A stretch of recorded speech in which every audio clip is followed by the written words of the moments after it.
2 spoon போதும் உங்க பிரச்சனைகளை கட்டுப்படுத்த. லயன் டேட் சிரப், தினமும் 2 spoon lion date syrup. Lion date syrup. Oil pulling அது எப்படி பண்ணுறது? காலையில் எழுந்ததும் எதுவும் சாப்பிடாமல் இதயம் வளர்த்தை வாயில ஊத்தி நல்லா கொப்பளிக்கணும், அப்புறம் அதை துப்பிடணும். இதுதான் ஆயில் புல்லிங்.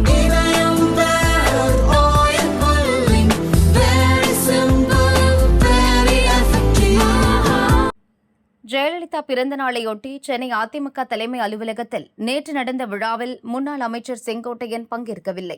இன்னும் அவரது அதிருப்தி தொடர்வதாகவே கூறப்படுகிறது. முன்னதாக அத்திக்கடவு அவிநாசி திட்டத்தை செயல்படுத்தியதற்காக அதிமுக பொதுச் செயலர் பழனிசாமிக்கு கோவையில் பாராட்டு விழா நடந்தது. விழா மேடை மற்றும் விளம்பரங்களில் எம்ஜிஆர், ஜெயலலிதா படம் இல்லை என கூறி அதிமுக மூத்த தலைவர் செங்கோட்டையன் பங்கேற்காமல் புறக்கணித்தார். இதை வெளிப்படையாக அவரே பேசினார். எங்களை வாழ வைத்த தெய்வமாக இருக்கிற புரட்சித் தலைவர் அம்மாவுடைய திருவுருவப் படங்கள் அங்கே இல்லை. நீங்கள் கலந்து பேசியிருந்தால் நான் உங்களிடத்தில் என்னுடைய உணர்வுகளை உங்களிடத்திலே பிரதிபலித்திருப்பேன். 3 நாட்களுக்கு முன்னாலே தான் அந்த கடிதங்களை எங்களுக்கு தருகிறீர்கள், வர அழைப்பதலை. ஆகவே தான் இந்த உணர்வுகளை உங்களிடத்தில் எடுத்துச் சொல்கிறேன் என்று சொல்லி, என் உணர்வு இவ்வளவுதான். எங்களை வாழ வைத்து கொண்டிருக்கிற புரட்சித் தலைவர் அம்மாவுடைய திருவுருவப் படங்கள் இல்லை.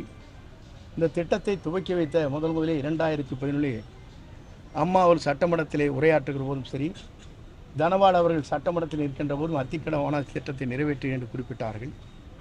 அவருடைய படம் இல்லை என்பதைத்தான் அவரிடத்தில் எடுத்து சொல்லி, நான் இங்கே அத்திக்கடவு அவனாசி திட்டத்திற்கு புறக்கணித்தேன் என்பதை காட்டிலும் என்னுடைய உணர்வுகளை அவரிடத்திலே வெளிப்படுத்தி இருக்கிறேன் என்பதை தெரிவித்துக் கொள்ள. பொதுவெளியில் உட்கட்சி விவகாரங்களை வெளியில் பேசும் வழக்கம் இல்லாதவர் செங்கோட்டையன். அவரது புறக்கணிப்பும் கருத்தும் அதிமுகவுக்குள் அதிர்வலைகளை ஏற்படுத்தியது. செங்கோட்டையனின் வீட்டில் அவரது ஆதரவாளர்கள் திரண்டனர். அவர்களை திருப்பி அனுப்பிய செங்கோட்டையன், என் மனதில் பட்ட கருத்தை சொன்னேன், கட்சிக்கு எதிராக எதுவும் செய்ய மாட்டேன், அன்று பேசியது அப்போதே முடிந்துவிட்டது என்றார். அதிமுகவில் இருந்து விலக்கி வைக்கப்பட்டோர், ஒதுங்கி இருப்போரின் ஆதரவாளர்கள் சிலர் செங்கோட்டையனிடம் பேசி பழனிசாமிக்கு எதிராக கொம்பு சீவியுள்ளனர். ஆனால் அவை எதற்கும் செங்கோட்டையன் பிடிகொடுக்கவில்லை. கட்சியில் முக்கிய தலைவர்கள் புறக்கணிக்கப்படும் சூழல் காணப்பட்டது. முக்கிய தலைவர்களுக்கு எதிராக லோக்கலிலேயே எதிர்ப்பு அணியை உருவாக்க முயற்சிக்கின்றனர். அதுதான் எனக்கான முக்கிய பிரச்சினை. அதை வெளிப்படையாக சொல்லியுள்ளேன். மற்றபடி எனக்கு வேறெந்த எண்ணமும் இல்லை என தெளிவாக சொல்லிவிட்டார். செங்கோட்டையன் விவகாரத்தில் இருந்து அவர்கள் விலகினர்.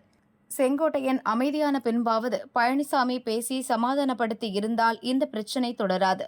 ஆனால் பழனிசாமி அதை செய்யவில்லை. அதனால் செங்கோட்டையனின் வருத்தம் தொடர்வதாக அவரது ஆதரவாளர்கள் கூறினர். இதுகுறித்து அதிமுக மூத்த நிர்வாகிகள் சிலர் கூறியதாவது: கட்சியில் பழனிசாமியை விடவும் சீனியர் செங்கோட்டையன். இருந்தும் அவரது தலைமையை ஏற்று பயணித்து வருகிறார்.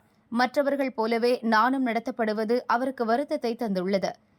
செங்கோட்டையனை சந்தித்தோ தொலைபேசியில் தொடர்பு கொண்டோ பழனிசாமி சமாதானப்படுத்தினால் பலரும் இப்படி அதிருப்தியை வெளிப்படையாக தெரிவிக்க துவங்குவர். பின் சமாதானப்படுத்துவதே வேலையாகி கட்சி கட்டுப்பாடு சீர்குலைந்துவிடும். அதனால் செங்கோட்டையன் விஷயத்திலும் பழனிசாமி இறங்கி வர மறுக்கிறார். நடப்பது கட்சிக்கு நல்லதல்ல என்பதே சீனியர்கள் பலரின் வருத்தம். இருந்தாலும் அதையும் கூட பழனிசாமியிடம் சொல்ல முடியாத நிலையில் உள்ளனர் என்றனர்.